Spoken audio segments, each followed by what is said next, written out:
karon ang ika-29 nga Domingo sa katuigan. Unsa may atong pagbasa sa nakalabay nga Domingo?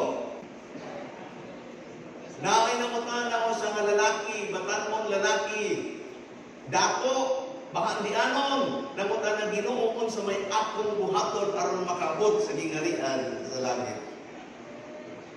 Ang tao, nilakaw nga medyo masulupon tungod kay wala siya ganahin sa tubag ni Jesus. Ang imong bahandi, ibaligya. Kunya itambang nagto sa uban. Murag naguol ang tao, no? Ginoo, seryoso ka? Dili ko kaya mabuhi sa kalibutan na walay bahandi. Pero kabalo mo, ang kinabuhi sa kalibutan, dili lamang, it's not all about money. Karon, ang atong pagbasa, si Santiago ug si Juan, si John and James. Kilala ninyo kini si John and James? Kung si Kristo na ay 12 nga mga apostolis, kini siya murag mao kini siya ang inner circle ni Jesus. Mao nga nakita ig kanta permi mamingong kita nga Peter, James, and John on a sailboat sailing. Ngano kay Peter, James, and John?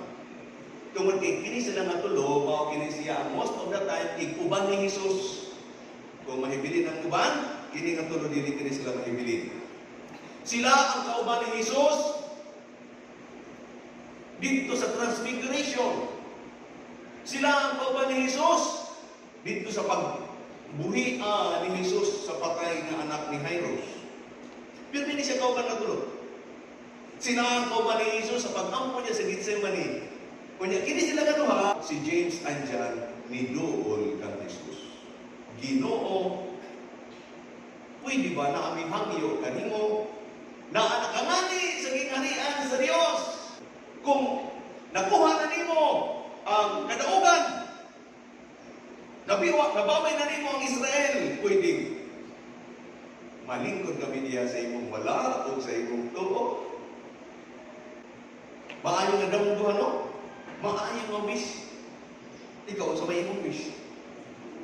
Ako na hinungduman katong teacher nga nag-ingon sa mga bata, elementary, grade 3, nag-ingon ang teacher, okay, unsa man ang inyong dream pagdako ninyo, unsa man ang inyong gusto pagdako ninyo. Okay, karon ang atong himoon kada usa mo tubag, pero dili pwede balikon ang tubag sa uban, ha? Kung sa imong gusto, ingon siya, gusto ko maging doktor. Ingon sa ba, gusto ko maging nurse. Gusto ko maging dagan sila nga to. Pag-abot nga to kang Pedro, nag-ingon, ikaw Pedro, sa imong gusto, pagdako nimo, nag-ingon si Pedro, gusto ko maging, magkana ay tulong na jet. Kaya gusto ko maglupad na to sa layo, makalimot ko sa tibukan butan. Kunya gusto ko na ako'y sakyanan, para maski asa ko pa doon, makabot ko man to. Na gusto ko na ako'y dakong kabalay. Gusto ko na ako'y swimming pool. Gusto ko, daghan na nga akong mga gamit dito sa balay. Ingon ang teacher, i-shortcut na kadag naman sa imong ingon i-shortcut. Isa nga, in short, gusto ko maging dato, pinakadato sa tanan. Katulad ang Maria, ikaw Maria, kung sa man ang imong gusto, ayaw ko suba ang imong sa uba. Naging mo si Maria, lumilinis siya. Gusto ko maging asawa ni Pedro. Maayo na ang misyon. Ikaw ang sabihin mo ang misyon. Ang request ni Santiago ni Juan, Ginoo, palingkura kami katapat nimo sa wala o sa tuo. Many times makita nato kini murag negative. Kaambisyoso ng kining duha, no? Gusto na sila ang left and right. Ambisyoso, tawhanon kaayo ang panguna-una. Kaya gusto sila na silang sikat dito sa hingharian sa Diyos. Pero mga kaigsunan, tanaw nato kini sa tawhanon nga kinaiya. Aron masabtan nato si Juan o si Santiago, ibutang nato sa imong kaugalingon. Halimbawa, ikaw, kinsa ang gusto nimong katapat? Mao kini nga akong nabantayan sa tao, ha? Gusto ko maging asawa ni Pedro. Ayaw ko suba ang imong sa uba. Naging mo si Maria, ikaw Maria, kung sa man ang imong gusto, ayaw ko suba ang imong sa uba. Karon nga nagsimba ka, imo magipili kung kinsa ang imong katapon. Lain mga manimbanon, mga uban, ingon sila nga, uban kita, tapat kita dito ha. Ngano kay siya imong gusto katapat? Mao kini ang tao. Gamay pa nga ni ang bata, gusto niya nga dikit siya at sa dikit. Dikit siya sa iyang mama. Di ba? Kunya ang mga magsuon, mag-away, kay gusto nila nga sila ang dikit sa ilang mama. Ang pangutana nga, ano kay gusto nila nga dikit sila sa ilang mama? Because ilang nakita na naa sa mama ang security, naa sa mama ang love, naa sa mama ang daghan ang ilang kuan, ang ilang privileges na makuha tungod sa ilang mama. Mao maningkamot sila, gusto ko close ako sa akong mama. Elementary na nga ni ang bata, nag-i-eskwela na nga ni, kinsa man ang gusto niya katapan sa eskwelahan. Ha? Ang iyang best friend, my friend, hindi kita magtapan, kita mag... Nga naman kay gusto niya nga katapan niya ang iyang best friend. Tungod kay murag, comfortable siya. Gusto ko katapan ko nga akong best friend aron, dili ko ma-lift out. Gusto ko nga I am belong. Kunya murag, I feel stronger kung na akong higala, na ang akong best friend. I feel happy. Mao ka na. High school na nga ni, kinsa man ang imong gusto katapan. Kabalo sila! Gusto ko katapan ko ang akong crush. Labi na doon, ang akong uyab na dili na doon katapan. Ano? Kung anong pagod na tawag sila, kaninahan ko. Gusto, nga naman kayo gusto mo katapad ang imong crush. Nga naman kayo gusto mo katapad ang imong uyaw. Maski asa mo pa ingon. Minyo na nga ni, manimba nga ni, gusto nila katapad nila nilang. Ha? Ang ilang? Asban. Unta.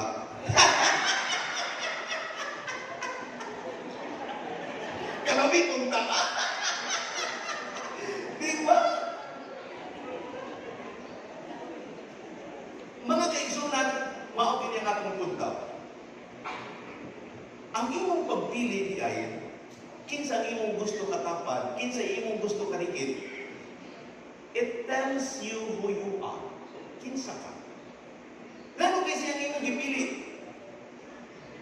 Maski na dili pili ko sa uban, pero ikaw mo may imong gusto. Di ako gusto ko katapat ko niya. Because, murag, in some way, napufulfill, napupunuan ang akong kaugalingon. Napukumplito ang akong kaugalingon. Because of akong katapat.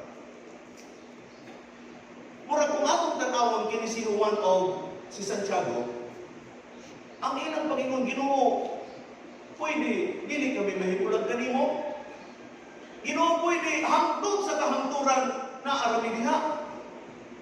Nautod lang diha ang ilang request pag-ingon nga, pwede kami mulingkod sa tuog, wala. Kung nag-ingon si Jesus nga naay na nakalingkod, basig mo ingon sila nga, pwede Ginoo maski dili tapat, basta importante ka ng dili lang layo kanimo, kanang mas duol lang kanimo. Wat kasarabutan. Kaya nga itong pagbasa, nautod man. Nga kaya nag-ingon man si Jesus, wala pa'y nakalingkod.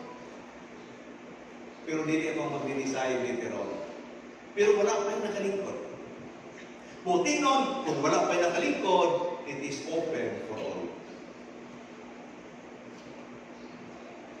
Pero nag-ingon siya, oy, na ay kuan, na ay consequences.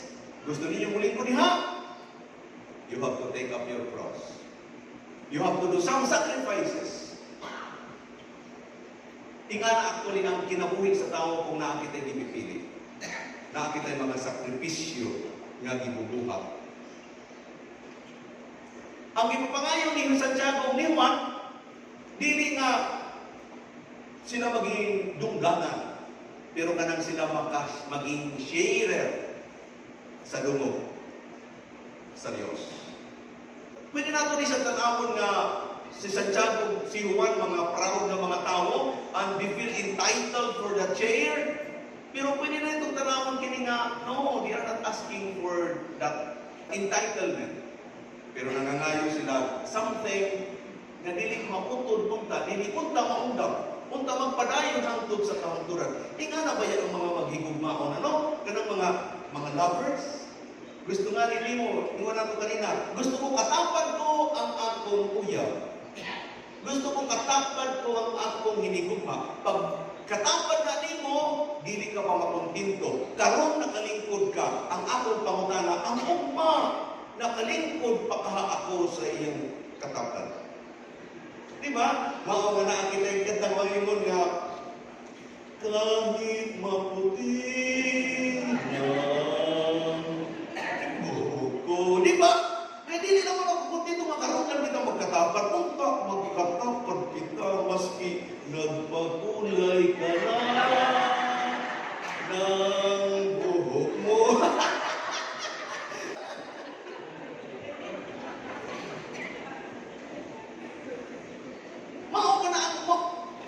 Sa akong pagtanaw ka ng feeling ni Juan ni Santiago, Ginoo ta dili kami mawala kanimo nga kauban nimo permi hangtod sa kahangturan. Pero mao ka nang ni Jesus, oy, wa mo kabalo kung sa inyong gipapangayo, ang inyong gipapangayo. Wala siya pag-ingon nga, dili ko makakadawat, wala. Nag-ingon siya nga, basig na kupan pa, you do not understand. It is possible, but karon siguro iba pa ang imong gihuna-huna because it entails real sacrifice. Ang mga napulong apostolis, pakadungog nila na si Juan o si Santiago, nag-approach kang Jesus, ang napulong na nasuko sa duwa. Nano kayo na nasuko? Dili tuod na kay damutan ang pamuna-huna ni Santiago o ni Juan, siguro ang ikasukan sa mga apostolis tungod kay ngano kay naunahan kami, ngano kay wala po pwede ni ay na kung pwede pa ngano kay wala po kumakutingon. Kaya nang nasuko na lamang sila kang tawanan kini nga reaksyon. Tanaw ano kung naayon sa diha nga tao, ibutan ka lang po nato katong naay pare nga gwapo. Oh, naay pare nga gwapo. Kunya mataha ang mga tao maging kini nga pare gwapo. Uy, gunta maging ako higala. Pero murag lisod man duulong. Pero ganahan ko niya. Kunya naay ni duul mo ba naging mo siya. Uy, man ka nagdul-dul mga sa pare. Nasuko pero balito siya kung ganahan ko duul. Nabista. Kung nagdul-dul mga sa pare, isisiksik ka na. Oy, upaya niya, doon ka niya. Bahalo na ba ka? Basi mo na inyong lumayon, ha? Pero balito siya ganahan ko mo doon, naunahan lang siya. Pero, what do I mean? Kini silang tanan para riya sa ilang damgo. Tanan kita nga na, punta, kalami kung nakakita pirmi sa tubangan sa Diyos. So, dinidiya daw tanang ilang pagdamgo niya na. Ang problema nato karon mga kaigsoon na nangako nahikitan, dili kanang ang lingkuranan ni Kristo sa tuo o sa wala, puno na. In fact, nag-ingon si Jesus, wala pa'y nakalingkod. Aspire for it. Buhat na, mao kini ang agianan kay kung to. Kini ang inyong pubuhaton. Yung to do the sacrifices. Andam ba kamo mo inom sa kupang nga akong iinan? Andam ba ka mo magpabautismo sa bautismo nga akong dadawaton? What do you mean by baptism nga yung giingon? Kana, are you ready to be immersed to that mission nga akong dadawaton, gikan sa akong amahan? Andam ba ka mo? Aron makalingkod ka mo sa akong wala o sa akong tuo? Nagingon ang duha, andam kami. Nagingon ang Ginoo, padayon! Muinom ka mo, magpapabautismo ka mo sa akong bautismo. Pero kung mulingkod mo siya sa wala o sa tuo, it is not yet to be decided. Dili pa na karon din desisyonan. Karon kitang kanan, maka-apil ka to aspire for that lingkuranan. lingkuranan. Karon kiabot na po ng eleksyon ano, daghan na po ang mga gusto dagan kay naga gusto magalingkod sa lingkuranan. Ang akong nabantayan kahuman sa eleksyon. Kini nga mga tao no, kabalo sila nga ang senators do sila ang lingkod. Daghan kaayo ang mag-ilugan. Unya, mapildi nga ni mga suko. Kaya wala sila makalingkod. Nga kay gusto nila magkandidato, tungod kay mingon sila nga, magsiservisyo ako. Unya, gilingan ako magkaservisyo. Masukok ko kung dili ko tagaan ninyong panahon magservisyo. Mao nga nasusukok ko nga kay wala ko makalingkod. Duha nga klase ang lingkuran nga atong ginisgot ng karon. Ang lingkuran kalangit nun, o ang lingkuran na tunanon. Daghan ka na itong nag-iilugan sa lingkuran na tunanon. Tungod kay nagdangon si Jesus, mulingkod ka nga ni diyang lingkuran na, sila ang isisirbisyuhan. Naging mo na mo sa katao. Kung tinumog ka nga nagsiservisyo sa katawhan, nga ano kaya ang katao ang nag-inikot-ikot ka mo para kaproteksyonan, o hindi ka nagsiservisyo, ikaw ang isisirbisyuhan. Ngano kay mga tao kinahanglan mulungod kanimo para hubak mo na sa nangimong sapatos. Ngano kay kinahanglan ka andaman mo kuan ug imong isusulot. Ngano kay naa ka didto kusinira aron makataon ka lami ka pagkaon. Aw dili ikaw ang nagsiservisyo, ikaw ang gisiservisyohan. Mao nga daghan nag-iilugan. Masupok kung dili makalingkod. Pero naging si Jesus, kung kanako ka magsiservisyo, it's the opposite. Kung ang akong lingkuran ang imong lilingkuran, it's the opposite.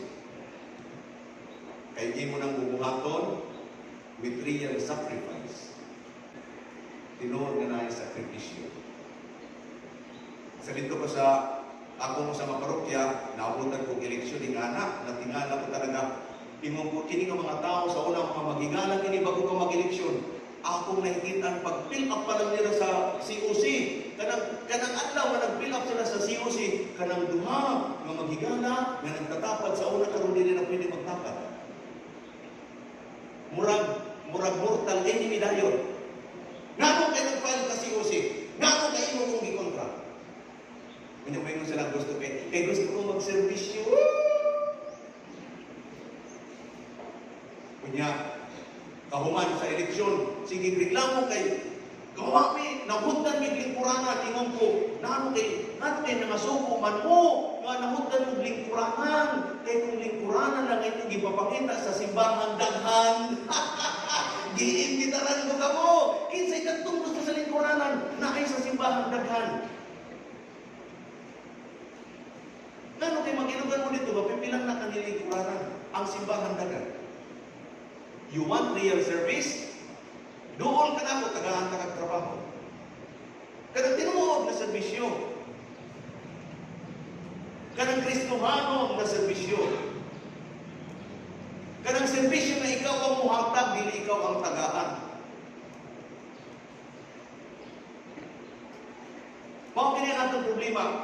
Si Jesus, wala si Jesus pagduwili kang Juan o kang Santiago, mamulingkod sa lingkuran. Ang iyang giingon, andama ang imong kaugalingon sa sakripisyo. Siguro para kanako karong panahon na, ang atong problema, dili ka nang naay mga tao nga nag-ambisyon mulingkod sa gilid ni Jesus sa wala og sa tuo. Kay nganoan, kaya mga tao karon gusto mulingkod pero kahilayo ang Kristo. Gusto lingkuranan pero Ginoo ka nang dili lang do sa imo. Kaya gusto ko, dili lamang sa wala o sa tuo, gusto ko akong nasa sentro. Ikaw nga niyang sentro, dili na siya para sa Diyos. Mga akong pagkakaroon na kanina, unsa man ang akong ambisyon sa kinabuhi. Unsa man na lingkuranan ang inyong gusto nga malingkuran.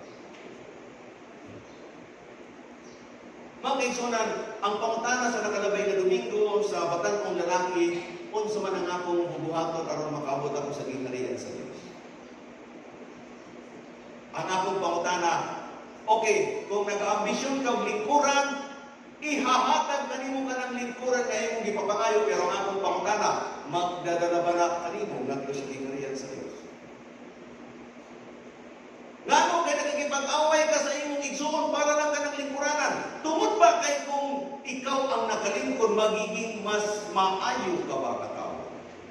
Magiging mas maayo ka ba nga igsuon? Magiging mas maayo ka ba kasilingan? Magiging mas maayo ka ba nga anak? Magiging mas maayo ka ba nga paryente? Pero kung kanang lingkuran, maura may hinungdan, aron mag-away kita, maggubok ang kalibutan, nga naman kay ang mga tao nag-iinugan. Himo ko kanina, duha ka lingkuran actually, gihisgutan ni Jesus. Nag-ingon si Jesus, nakabalo ka mo nga ang mga tao dinhi sa kalibutan, nag-iilugan ni anang posisyon kay daghan ang ilang advantage na nakukuha. Kung imo gusto kanang makatapad na ako, muinom ka sa kupa o magpapabunyag ka sa bunyag na akong bunyagan. Madugan nga rin nato ang mga nangangako o gusto nila magsilbi sa kalibutan, sa atong nasod. Maayo ang ilang giingon. Ang ato ng problema kung maubay ilang bubuhaton. Gusto ko magsisilbi sa tanan. Sa tanan kuno. Pero naangani ayuda. Katunga na ang lista. Unsa gud ang tinuod nga serbisyo? Unsa gud ang lingkuran nga atong giambisyon? Karon, World Vision Sunday. Giignaan kita, igsuon, dili nimo kinahanglan og espesyal nga lingkuran kung gusto nimo makatabang. Tanan kita gitatawag ni Jesus pagserbisyo sa atong isig katawag. Bago pa kita maguna-una sa mga tao nga tuwa sa pikas nga parte sa kalibutan, tanawa sa kanang dahil sa imong sulod sa imong panimalay. Bago ka magkambisyon nga serbisyuhan ang timuok nga nasod, ang akong pangutana, imo na bang naserbisyuhan ang imong kaugalingong panimalay? Ay pag imo nimo nga gusto na akong limpyuhon ang akong nasod, ang akong pangutana, nalimpyo na ba nimo ang imong balay? Gusto mo peace and unity in the world, ang akong pangutana, na ba'y peace and unity sa imong pamilya? Because how can you serve? How can you give if you do not have? Kanang serbisyo ka tinuray, wala problema, pero ang akong problema sa atong panimalay, nagserbisyo ba kita kanang tinuray? Mao man naging mo sa katao. Igsuon, tanawa ka ng tao na nasa inyong atubangan. Unya tanawa kung siya makatabang at tinuod. Una, tanawa kung doon sa iyang relasyon sa iyang ginikanan. Ikaduha, tanawa kung doon sa iyang relasyon sa iyang kaugalingong igsuon. Tanawa kung doon sa iyang naabot sa iyang kaugalingon. Kaya diyan mo makikita kung unsang yun ang inyong bubuhaton. Naingani tao nga mag-ingon na I want peace in this world. Pero sige pakig-away sa iyong kaugaling mong igsuon, pamalatong isa. Maghahanag ba talaga ni siya kalinaw? O gamo? Dili daw na ng lingkuran. In fact, inaanin na sila, ang paring sigig panawag, dagat may lingkuran sa simbahan. Walay gusto mo lingkuran. Lingkuran lang ang inyong gusto. Whatever be kanang lingkuran. Lingkuran sa pagserbisyo. Lingkuran sa atong mga lubot. We have here so much. Kinahanglan kita sa atong mga igsoon. Mao kini nga karon World Vision Sunday gipapahinumdum kita igsoon, dili nimo kinahanglan og lingkuran aron lang magserbisyo sa among isig. Makakatabang ka even without yung kalugaring mo, galing Kurana. Muhatag ka na, nagto sa mga tao nga tinuod ka nagsiservisyo, nakatamang na ka. Magpainom ra ka sa tinuod nga nauuhaw, nakatabang na ka. Magpakaon ka lang sa tinuod nga nagugutom, nakatabang na ka. Pero na po sa tanan, kung ka na imong unang magiguhat, ngadto sa imong ginikanan. Ngadto sa imong mga igsoon. Ngadto sa imong tawo nga imong isumpaan, nga imong uubanan hangtod kamatayon. Pero dili nga kita nakapaghatag sa atong kaugalingon ngadto sa mga tao nga dapat una nato gihigugma. Mga igsoon dili pa ulahi ang tanan. Pamalandungan nato. What kind of service I am going to give kung ihahatag kanako kining lingkuran nga akong giaambisyon. Pero si Jesus nagingon kamuhan og Santiago. Taas kaayo inyong ambisyon. Pero dili imposible nga mao. Pero paminawi ninyo kanang lingkuran nga inyong ipapangayo makakabot lamang sa mga tao nga naay tinuoray nga paghalad sa iyang kaugalingon. Kanang tinuod nga pagserbisyo. Ang suplanan sa tinuod nga serbisyo, gugma, sakripisyo. Sakripisyo. Kung asa ang kalisod, to ako. Kung naay maglilisod, dapat ako ang una. Naging mo sa mga leader sa army, naging siya bago sila mungadto sa usang giyera, ingon siya sa iyang mga kauban ng mga army. Mungadto kita. Dili ko nangangako nga makakauli kita nga tanan og buhi. Mao lang kini nga akong promise. Pag-abot dito sa lugar kung asa ang gira, ang akong tiil, ang unang mutapak dito bago pa kamo mutapak. Ako ang unang magsasakripisyo bago kamo. Kung panahon na mamuuli kita, ako ang ulahin ng magawas. Kung ingana ang atong pagkunahuna sa serbisyo, then moingon si Jesus, basig ikaw ang giandaman sa lingkuran sa akong mga. Pag-igsunan, kini nga itong mga pamalandong, nagtitikadoon kita sa katapusan sa kalendaryo sa simbahan. Ayaw kalimot nga ang atong kinabuhi sa kalibutan na ay katapusan. Kung matatapos na kini, ang akong pangutana, unsa man ang imong accomplishment. Ang imong accomplishment, dili na siya masusukol sa kadaghan sa imong diploma, sa kadaghan sa imong medalya. Dili na masusukol sa kataas sa imong naeskwelahan. Dili na masusukol sa kadaghan sa imong mga souvenirs. Ang tinuod ng suplanan, kung naging maayo kita ka tao, diha sa kadaghan sa tao na muhila kung ikaw mubiya.